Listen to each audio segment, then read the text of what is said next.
Nation. Just gonna do a little story time ramble mashup because none of the stories are very long. So I have 3 mini stories for you guys that have all been like the last 2 days or 3 days.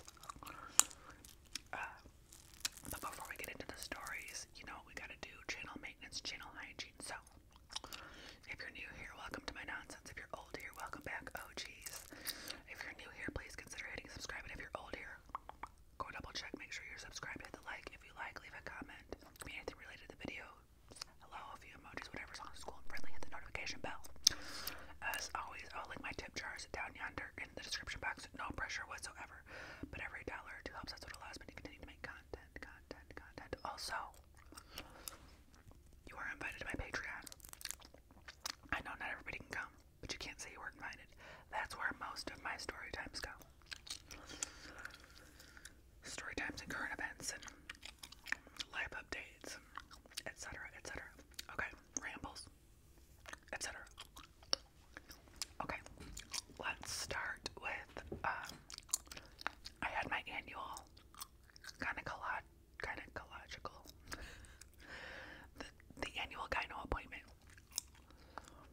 And where I go, it's, I don't have a doctor. I see like a different doctor every time I go, even through pregnancy. Isn't that weird? Like, even through your whole pregnancy, I don't even think you know who's gonna deliver your baby. I don't remember who delivers my babies. Okay, I don't. Sorry, you're supposed to know that kind of stuff. I don't.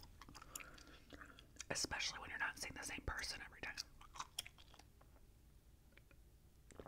So when I called to make this appointment, they're like, okay, we're gonna put you in with nurse practitioner, and they said a name, which I didn't remember. So I get there, and I went to the gym right before I filmed, and then I went to the gym, and then I went straight to my gyno appointment.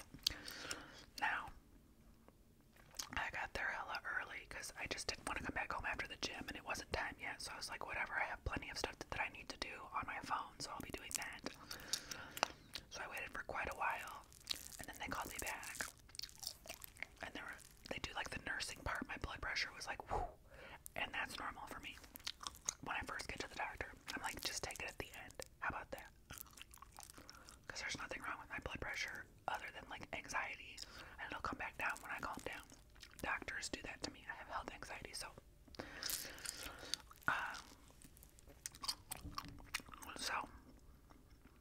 we go, or she does all that business, and she's like, okay, doctor or nurse practitioner, whatever her name is, will be right in. That's usually a lie, right? But you're supposed to, which is kind of, it's never okay. It's really never okay to keep somebody waiting for a long time in a doctor's office, because like, we're not allowed to be that late. Okay? And I don't want to hear it. I don't want to hear, well this, well that. No, we're not allowed to be that late. If we're all holding each other accountable, then neither are you. But whatever. Like, y'all fine me $35 for being late. So, I got to get back to work too. So if we're talking about jobs and money and what happens at work, yeah, I gotta get back to work too sometimes. Anyways, so you're like completely naked with the sheet. Some doctors will give you a robe, but this doctor gives you a sheet. You're sitting there in the sheet and it's cold. And you're like, oh, well, a person like me who has to pee all the time.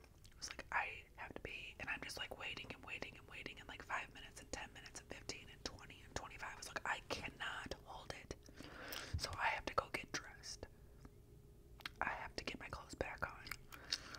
Open up the door and be like, hi, it's taking kind of a long time and I need to use the bathroom.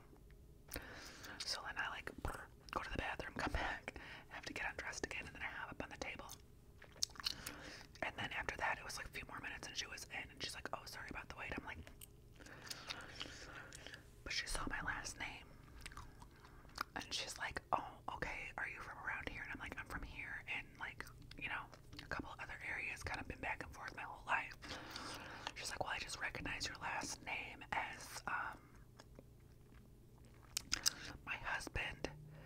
his best friend is named, and then she said the name, and I was like, okay, well, that's my husband's cousin.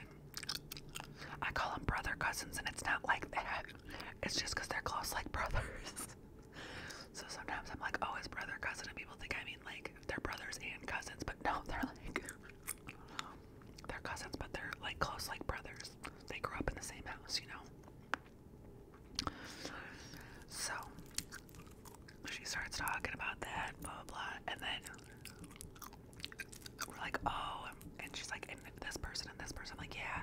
And then all of a sudden I realize like we're talking and I'm naked and we're just like getting to know each other, and then it's like time to scoot down. It's like, this is weird. This is pretty weird.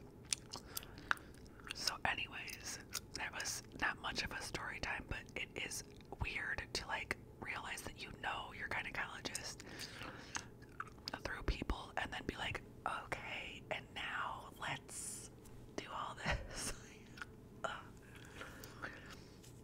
Alright, let's segue in by saying let's segue into the next story.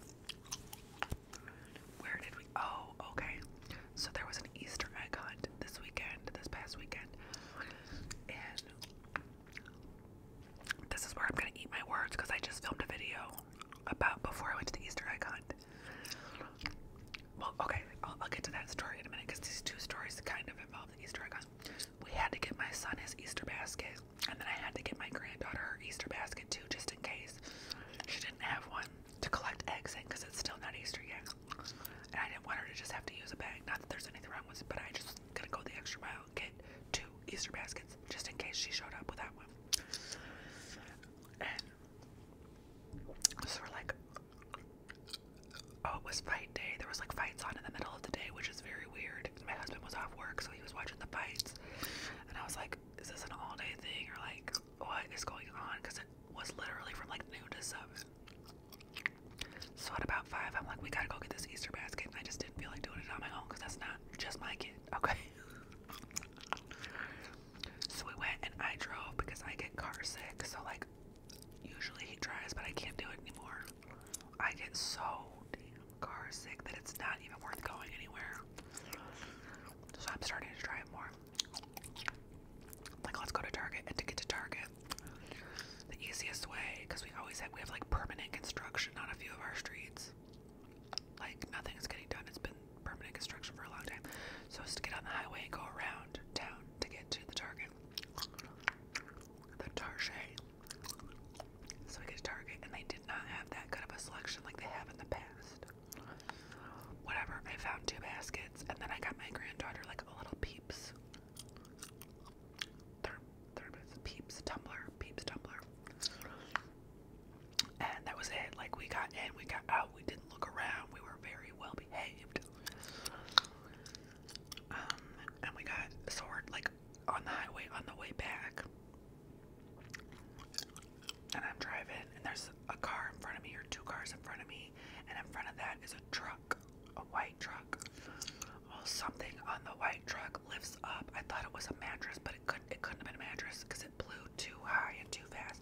Anyways, a big box of some sort maybe comes up out of the truck and like flies back and starts like hitting the cars in front of me, and then like flies out of sight. So the 2 cars in front of me go all the way off into the ditch. The one that was right behind him went way off into the ditch. The other one, like behind him or behind that person, kind of went off into the ditch. And then here's me, and I'm watching the person behind me almost hit me. And I've been rear-ended really bad in a pile-up before, so like, I know I'm not supposed to be looking at what's going on behind me, but I was. And then my husband's like, whoa, because the one car that wasn't in the ditch, I think it was that car, was like coming back like where they were. I was about to hit them, you know, because I was like looking behind me, and like he wasn't yelling, because that's not the way to get through to me. But he was like, whoa. And I'm like, because I couldn't go off into the ditch because I might have hit the other. It was complicated. Okay, and then there's cars passing you on the left, and if you do a jerk reaction, it just sucks. And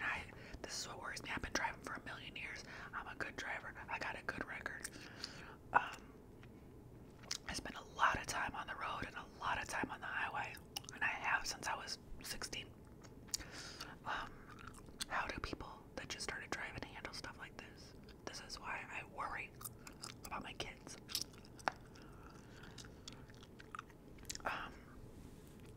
So we averted the accident well.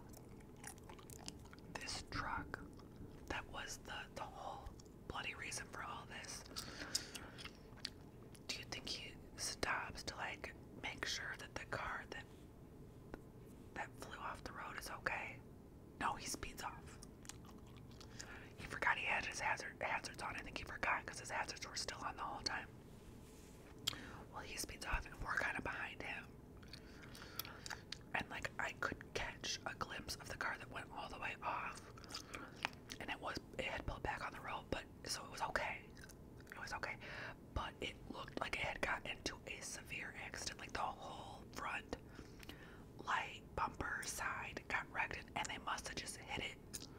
Like their car must have kind of tipped a little, and they must have like drug it on that, like the ditch kind of, or something. I don't know, but it was wrecked. So I can see why they were heated. And we get, that truck must have needed what fell off, okay? Because we get off the interstate, because we were due to get off the interstate. And we're behind it. And it's a two lane left. 2 lanes can turn left right at that light right there. And we're right behind the truck. Well, I see the damaged car pull up next to me. And he's pissed. He's pissed. And he has a right to be. So like as that light turns green, I wave him over so he can get right behind the dingbat that didn't give a shit about this guy. Go handle your business. Go handle your business. I would have went too, but I gotta stay out of trouble. And we'll get more into that later. So I can hear him like his windows down. He's yelling at the guy. The truck's trying to like escape for a while because I see the truck get right back on the interstate. That truck wasn't even gonna stop and give this dude the time of day that he just caused the accident, caused that damage. So I see them both get back on the interstate, the other direction, you know, because that guy needs to go get his whatever it was. And finally, I see the truck pull over, and the car pull over behind him. What ensued after that, I don't know, but I hope justice. I hope some form of straight justice. Just kidding. I hope he got all this information. Because what a dick move. At least pull over right there when you see that guy is like not doing well, so that he can have your information, because let the insurance work it out from there. Alright, so one more story. So I just filmed the video before I went to the Easter egg hunt, and I was like, this is per my memory, per my experiences, this is where I remember with all my older kids. Now I haven't been to these Easter egg hunts in years because I didn't have an Easter egg hunt aged kid for a long time. And now I do again. I was like, per my memory, this is where you see some parents acting up, cutting up, and I don't like that. I don't like that. Just let the kids go get a couple eggs. Like, some kids might not even get eggs because there's so many kids that attend these events, and I don't want to see any kid not get a damn egg, you know? As long as my kid gets like 2 eggs, we're good. We're good. These egg hunts last like 60 seconds, and it was freezing. It was like in the 30s. Now 30s, upper 30s feel okay midwinter, but after you've gotten a couple 70-degree days, they feel like 0. So we're already out there like doing the most for our child. And anyway, in the video I had said, like, I usually see dads going nuts, acting like it's a sport out there, trying to get their kid like the most eggs, and that's not what it's about. First of all, the secondhand embarrassment when a parent is out there grabbing a ton of eggs for their kid. What are you doing? But it wasn't. Per my experience, I've usually seen the dads get a little aggressive, but this year the dads were great. So dads, y'all have been acting a lot better since the 80s.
it's not like you guys are starving, so you need to hurry up and get some eggs to like feed your family that have stickers in them.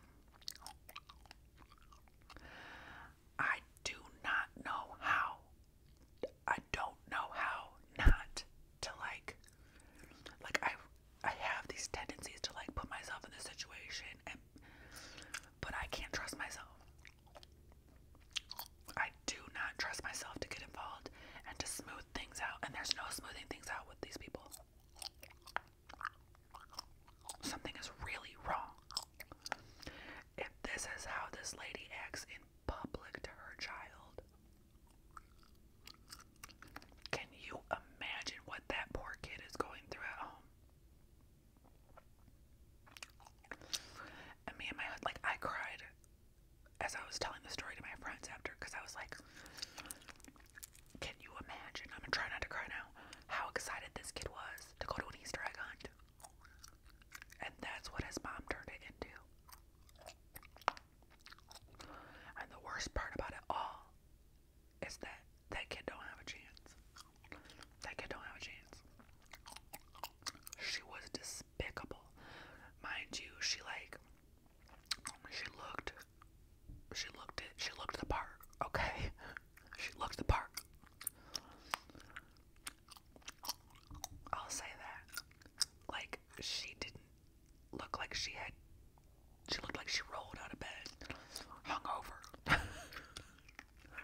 And that, you know, some parents are hungover. It was a morning on the weekend, like I get, but suck it up. Suck it up and run a comb through your hair. Or put on some actual clothing or something, like. And I hate like saying stuff like that because it makes me feel so judgy, but on the other hand I don't care, because like if you would have been cool I wouldn't even notice that, but like you look like you just rolled out of bed. You probably smelled like you did too. You probably smelled like crown and butt crack. But like I was tearing up when I was telling about this story, because like little kids like my kid was so excited, and we don't even want our kids to see that. Like, I don't want my kid to see some lady acting like that at what's supposed to be a nice function. I don't want the other kids to see that mom like that.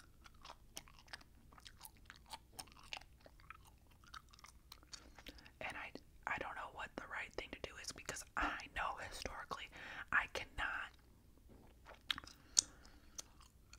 handle situations. I cannot handle altercations. I cannot handle